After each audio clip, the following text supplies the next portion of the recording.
Assalamualaikum dan salam sejahtera. Kembali lagi kita dalam rancangan Virus TV, sebuah rancangan yang memaparkan analisa live di kaca skrin anda. So guys, sebelum kita memulakan, izinkan saya perkenalkan diri saya dulu. Nama saya Muhammad Faris atau dikenali sebagai Faris. Saya adalah seorang penganalisa pasaran kewangan, tidak kira currency, kripto dan juga stock market. So, ingin saya tekankan di sini, saya bukanlah sifu, saya juga bukan mentor, saya juga tidak menganjurkan mana-mana seminar, dan saya juga tidak menjalankan aktiviti pemasaran tarik orang untuk join saya. So, tujuan saya muncul dekat media sosial ni adalah untuk memberi kesedaran kepada ramai orang, dan saya cuba capai orang secara organik, supaya jangan terlibat dengan skim-skim cepat kaya ni lah. Sebab mostly skim cepat kaya ni selalunya dikenakan oleh bangsa-bangsa saya sendirilah. Kebanyakan bangsa saya banyak terkena. So saya terpanggil untuk keluar ke media sosial ni untuk bagi tahu orang lah, kira nak bagi kesedaran lah kepada orang. So itulah tugas saya. So jika anda seorang trader yang baru, saya nasihatkan untuk anda berhenti je trade. Sebab trade ni susah guys. 2-3 bulan korang takkan boleh jadi kaya. Dia long term, makan 5 tahun ke 6 tahun macam tu baru dia ada hasil. Itu pun tengoklah macam mana. Kadang ada orang setahun lebih. Tengok rezeki orang tu macam mana. Macam saya belum lagi guys. Saya dah 5 tahun tapi still belum lagi. Saya buat channel ni pun sebab saya nak improve saya punya skills. Dan mungkin dengan channel ni saya dapat reach circle-circle yang baru, kan, kawan-kawan baru. Macam itulah saya punya tujuan muncul kat media sosial ni. So how was your day guys? Kepada anda yang sedang memandu, hati-hati di jalan raya. So hari ni kita nak mencari setup. Semalam saya tengok balik saya punya video semalam, memang agak tak best lah. So hari ni kita nak cari setup. So insyaAllah saya readykan platform saya dulu. How was your day guys? Apa makan? Dah makan ke belum? Okay guys, so kita nak kita nak dengar berita dulu dari Dan Dollar. So kita nak dengar apakah reaksi pasaran untuk hari ni. So hopefully ada setup lah untuk kita masuk. Okay, jom kita tengok Dan Dollar. Let's go.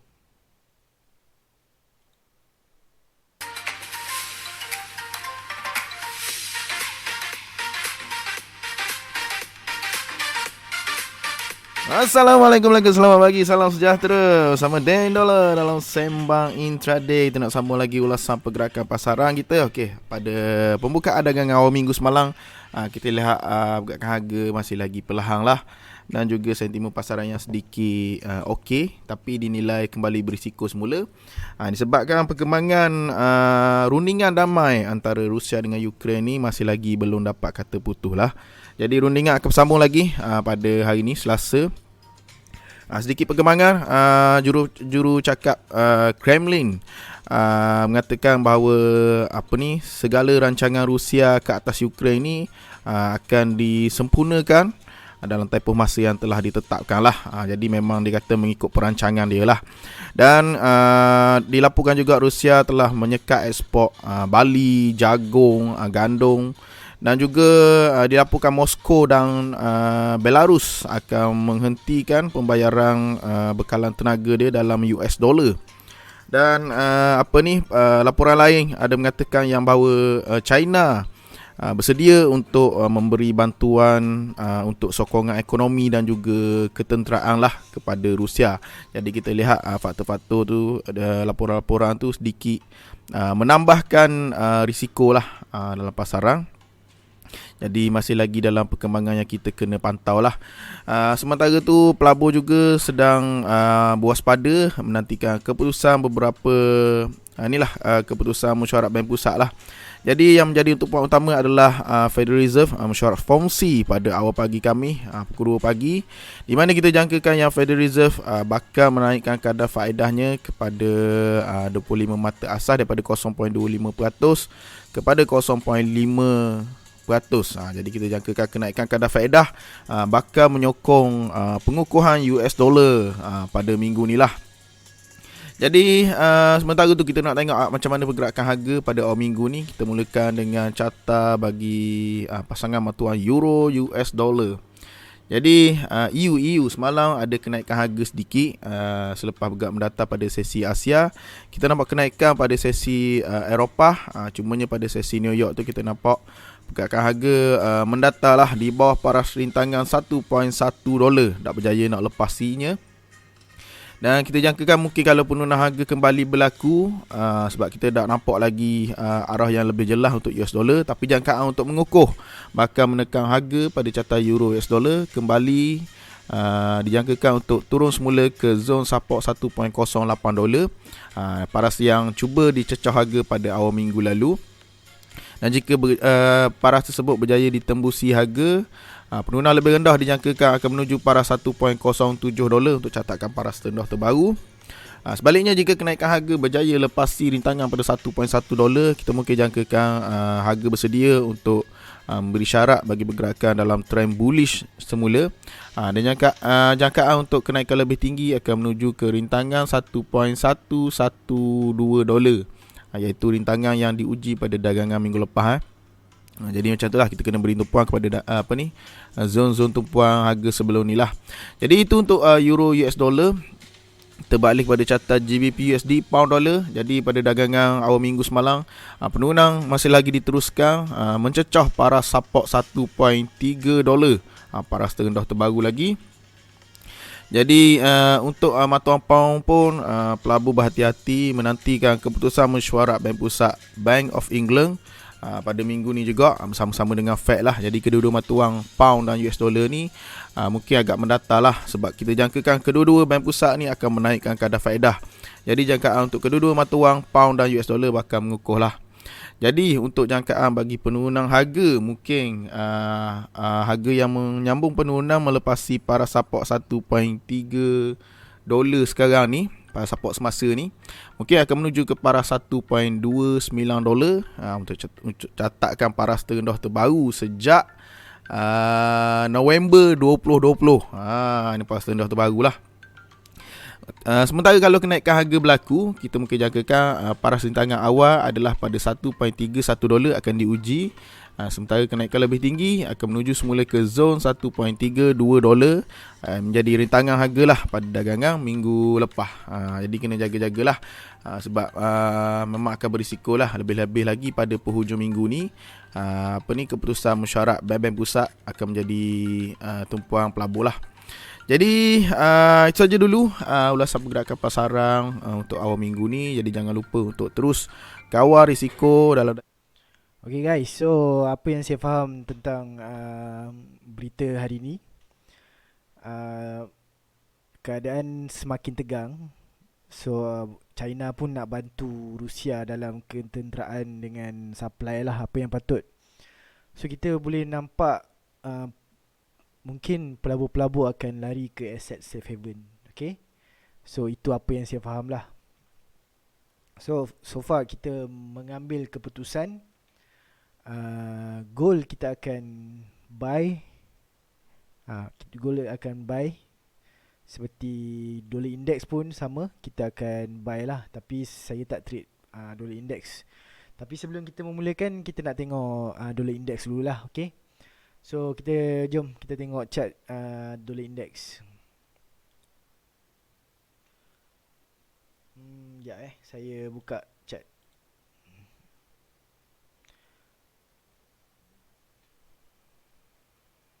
Oh, nampak oh. Okay, so ni semalam. Nampak tak semalam? Dia memang respect pun. price tu. Dia memang buat QM pun. Dia naik dan dia terus drop. So inilah dinamakan QM. Jika anda ikuti saya punya saya punya live yang semalam, anda akan lihat saya buat analisa tentang QM dekat dollar index ni. Yang saya mengatakan dollar index berkemungkinan membuat penurunan bersifat sementara. Okay, boleh tengok live yang semalam. So, kita dah tahu market agak berisiko. So, dekat mana kita nak mencari kedudukan buy untuk asset safe haven. Okay, so possibility kita mencari di gold.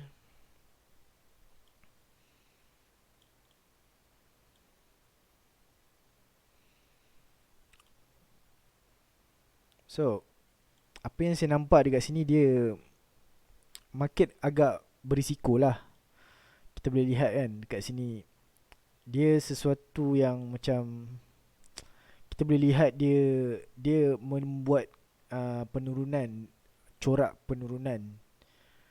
So ni pun ada satu low, new low, ni ada lower low, ada lower low, nampak tak? So possible tak kita nak buy? Itu masalah dia. So keputusan ni bukan mudah guys nak buat. So kita kena tengok betul-betul apakah yang menjadikan price itu respect sesuatu tempat. Nak kena tengok betul-betul. So siapa yang ada ni, kalau memang korang beruntung lah, kita menganalisa sesuatu tu dengan mendalam.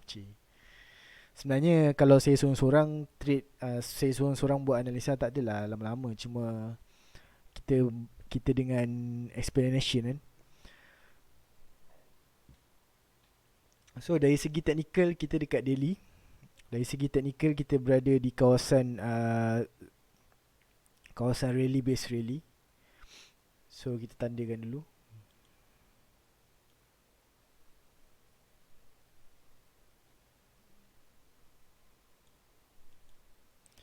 Okay guys, so apakah yang punca-punca untuk kita buy? Kita nak cari punca kan, kita nak masuk buy. So saya menunggu satu lagi candle yang form dekat H4. Kita tunggu satu lagi candle dekat sini, iaitu maybe bullish engulfing. Kalau dia buat bullish engulfing, dan itu adalah peluang saya untuk masuk lah. Okay, so far dia belum ada apa-apa lagi, tapi dia dah kat kawasan rally base rally lah. So kalau nak masuk, boleh lah untuk masuk dekat apa, kita masuk pakai buy stop. Tapi saya tak masuk lagi lah, saya nak relax dulu. Saya nak tengok dulu yang lain apa cerita. So kita teruskan dengan Euro USD. Okay, Euro USD pun dia membuat corak kenaikan guys. So dia dah cuba untuk breakout trendline ni.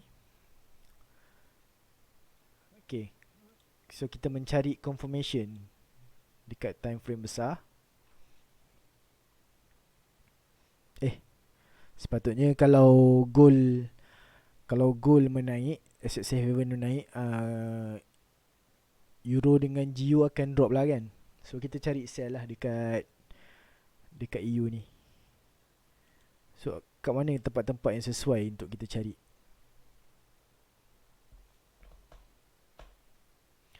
Okay guys, so saya menjangkakan kita going for short ke long? Short position untuk EU dekat kawasan sini. Sebabnya ini adalah kawasan yang lepas.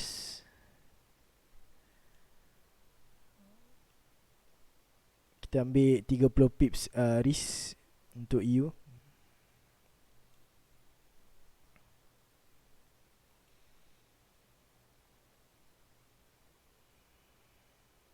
So berapa ni? 127 pip. Okey lah.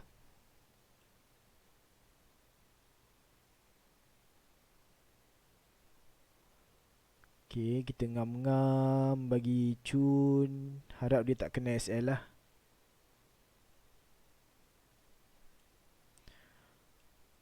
Okey. Okey, ngam. Kena tak? Rasa tak kena kot. Okay. So itu adalah kesan yang lepas. Kesan yang saya tak silap saya last week punya kesan. So reason saya adalah, so saya lukis dulu. So ini adalah orang panggil apa? Support.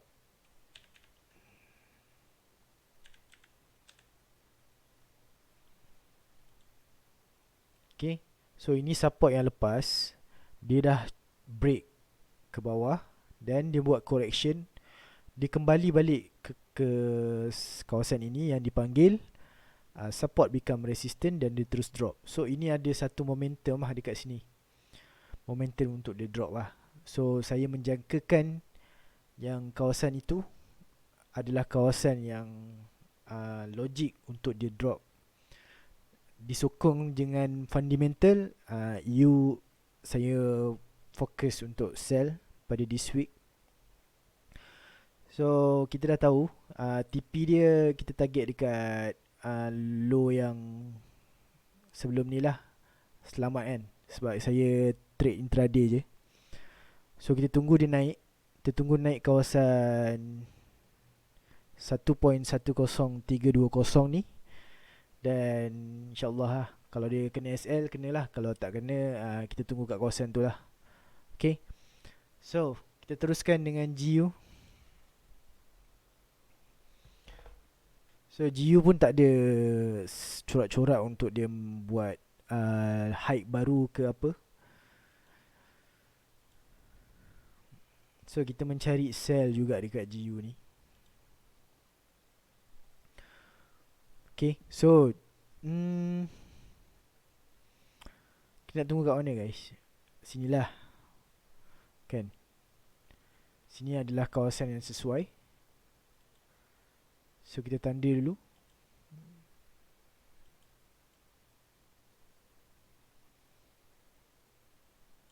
Okay. So itu adalah kawasan yang sesuai bagi saya lah.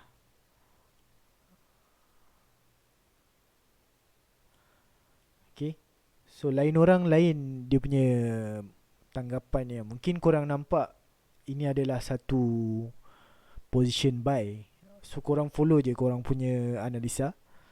Saya target untuk sell sebab saya dengan analisa saya lah. Seperti yang korang boleh lihat tadi, saya dengar berita dan saya gabungkan dengan technical sikit. Okay. So GU kita target untuk sell juga. Kita tarik trend line sikit. Saya nak tengok.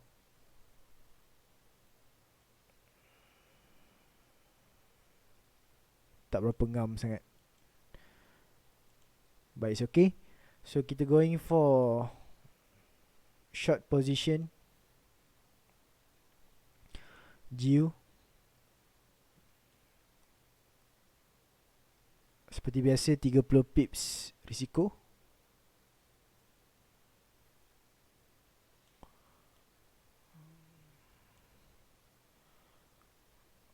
Kita target berapa ni?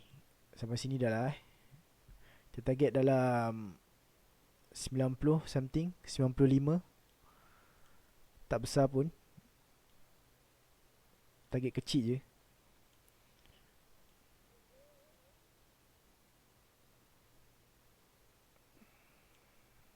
Okay. So kita dah ada position untuk pair USD pada this week. So untuk gold, ya insyaAllah lah, besok-besok saya akan buat lagi. Kita cari untuk gold pula. So far kita tunggu satu confirmation dekat gold. InsyaAllah saya akan update lah.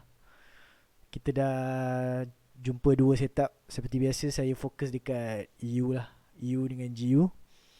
Sebabkan saya fokus dua USD ni sebab saya tak saya tak berapa minat sangat nak fokus banyak-banyak. So jika korang ada pair yang korang nak kita tengok bincangkan, korang boleh komen dekat YouTube ke, dekat Facebook page ke, okay?